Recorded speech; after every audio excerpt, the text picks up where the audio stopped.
Parte la fase 2, oltre 4 milioni di italiani oggi sono ritornati al lavoro, allentate alcune restrizioni, gli appelli alla prudenza e alla responsabilità.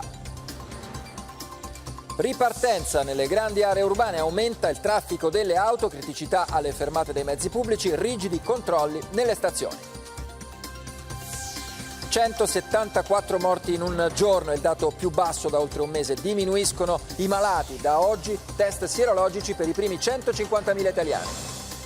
Scontro a distanza tra il PM di Matteo e il guardasigilli. Il giudice palermitano mi offrì il DAP ma ci ripensò dopo la relazione dei boss. Bonafede, è stata una sua percezione.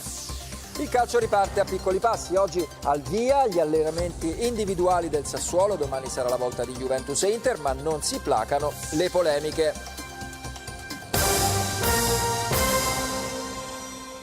Buongiorno dal TG2, finalmente in Italia da oggi inizia la tanto attesa fase 2. Sono oltre 4 milioni le persone che tornano al lavoro in questo lunedì di primo allentamento del lockdown. È una nuova fase di convivenza con il coronavirus, con regole nuove da seguire, tanti gli appelli delle istituzioni. Vediamo allora con Alfredo Cardone.